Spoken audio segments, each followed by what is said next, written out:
The boardroom air felt thick, like it was pressing down on everyone. The only sound was the faint hum of the air conditioning and my father's low, disbelieving laugh that bounced off the polished wood panels. I had pictured this moment for months, how it might unfold, what I'd say, how they'd react. But sitting there at the far end of the long table, laptop open in front of me, I still felt my pulse quickening.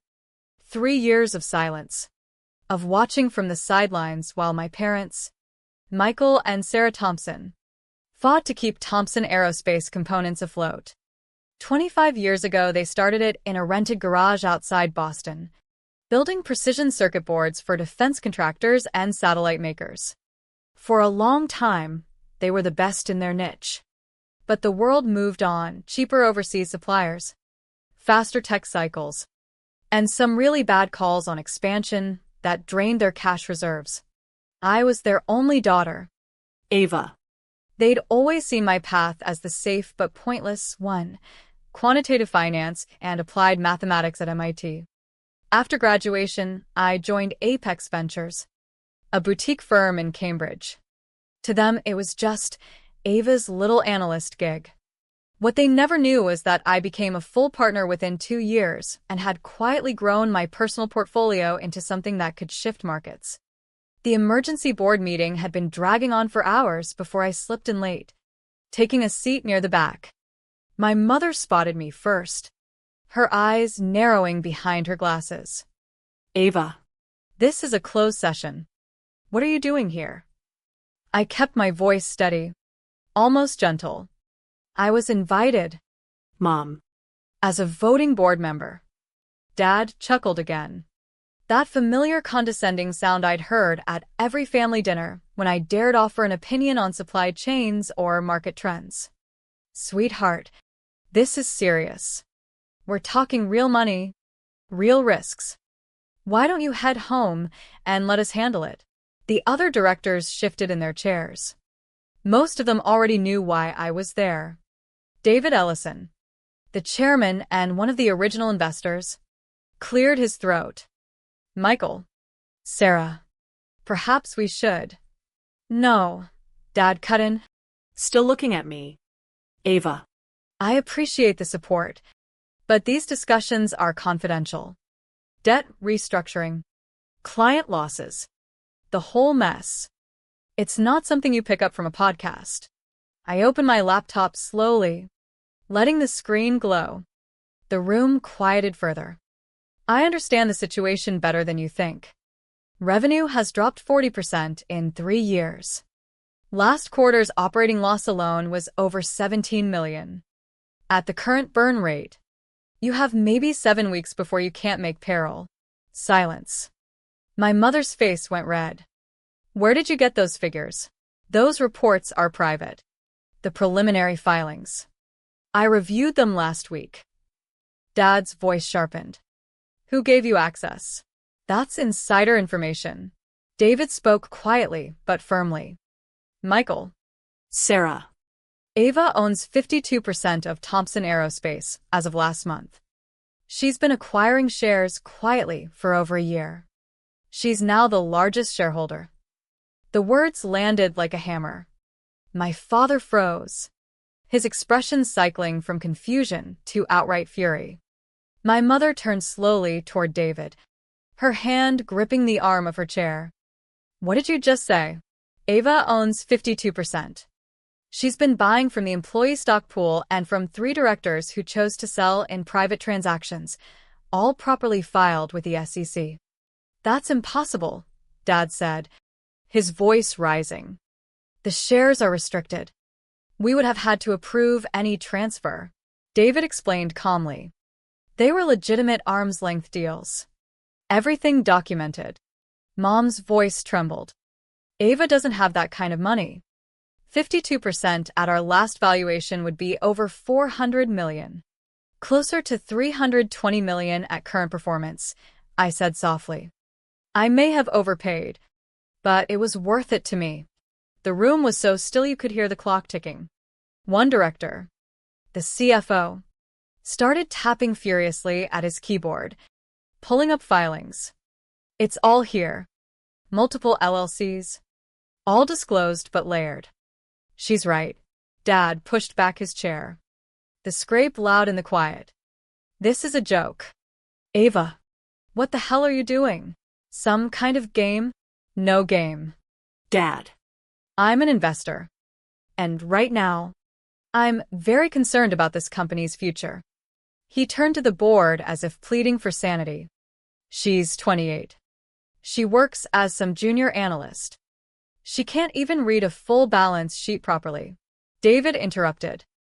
Actually, she's a managing partner at Apex Ventures. Her fund returned 41% last year. She's been running their advanced manufacturing portfolio for 18 months. Mom looked pale. Almost ill. That's not possible. We would have known. You would have told us. I met her eyes. Why would I? So you could laugh it off like every other time I try to talk about business? Call it cute? Tell me to leave it to the adults. The tension thickened. Dad's face flushed deeper. Don't take that tone with your mother and me. I kept my voice level. Then don't dismiss me in front of the board. I've just closed on another 3% this morning from one of the directors, bringing me to 55%. Majority control. The room erupted, voices overlapping, chairs shifting. David banged the gavel. Order. Let's take a breath. But the damage was done. My parents stared at me as if seeing a stranger. The weight of years of condescension, of being told I didn't understand the real world, hung between us. I felt a mix of triumph and a hollow ache in my chest. This was the moment I'd planned for so carefully, but it still hurt to see their faces. Dad stood there, hands on the table, breathing heavily. If this is true, and I'm still not convinced, then what? You think you're going to waltz in and fix everything we've built over 25 years? I leaned forward slightly. I'm going to vote in favor of the restructuring plan David has been proposing, the one you were about to vote down. Mom turned sharply to David. What restructuring plan? David slid a thick folder across the polished surface. Apex Ventures, through one of our growth funds, is offering a $180 million infusion. It would let us modernize the production lines, restore the R&D budget you've been slashing, and bring in experienced executives to handle scaling. In exchange for convertible notes that could push their stake higher if we miss targets, Dad finished bitterly. Scanning the document. You're already minority shareholders, I pointed out. With my 55%, the math is clear. This is a hostile takeover, Mom said, her voice shaking with anger. You're trying to steal the company we poured our lives into. I'm trying to save it, I replied quietly. Bankruptcy would liquidate everything. The brand, the patents, the 230 employees would be gone. This way the company lives, grows, and keeps people employed. Under your thumb, Dad snapped. And some outsider CEO. I'm voting to keep David as chairman. I'm bringing in Elena Vargas from Precision Dynamics as CEO. She scaled a similar aerospace supplier from $60 million to over $700 million in 6 years. And we'll form a new executive committee for real accountability. Mom's eyes glistened. And what happens to us? You stay on the board. Salaries adjusted to industry standard. You focus on engineering, the part you're brilliant at, instead of operations that have been failing. Dad paced now, running a hand through his graying hair. You're 28. 5 years out of school. You expect us to believe you have $400 million to throw at a failing manufacturer. At last quarter, I had $610 million under personal management, not counting the $3.8 billion in Apex funds. This investment is 70% of my personal portfolio. Risky? Yes, but the models show with proper leadership and capital, Thompson Aerospace could hit $2 billion valuation in 5 years. The CFO nodded slowly. The projections are actually conservative, especially if we land the contract she's been negotiating. What contract? Mom demanded. The one with Stellarnet for next-generation satellite constellation components. They need a reliable US-based supplier for specialized boards that handle extreme radiation and thermal cycling. We've got the expertise, but we lacked capacity. The deal is $300 million over 4 years, with renewal options. The silence returned, heavier this time. Dad stopped pacing. Mom clutched the table edge. I could see the calculations running behind their eyes, the fear mixing with reluctant awe. Why? Mom finally whispered. If you're this successful, why not let us fail? You could buy the pieces cheap in bankruptcy. Because it's still the company you built, I said, my voice softening despite myself. Because 230 families rely on these jobs. Because the technology is sound. The brand has cachet. And the market is there. And because I needed to prove I could. Prove what? Dad asked, his voice cracking slightly. That I understand business. That your lessons about manufacturing, risk, and efficiency weren't wasted on me. They just applied them to finance. The irony hung there. I flashed back in my mind to childhood dinners where they'd patiently explain circuit design, but wave away my questions about valuation multiples or competitive analysis. That's cute. Honey. Leave the big decisions to us. Years of that built the resolve that led me here. David called for a short recess. Directors filed out. Avoiding eye contact with my parents, David pulled me into the hallway. That was brutal, he murmured. Necessary, I replied. They wouldn't have listened otherwise. You could have warned them privately. I tried 3 months ago. Dad told me to focus on my little career and let him worry about the business. David nodded sadly. The plan is solid. Elena is excellent. But this may break your family. What family? The words came out sharper than intended.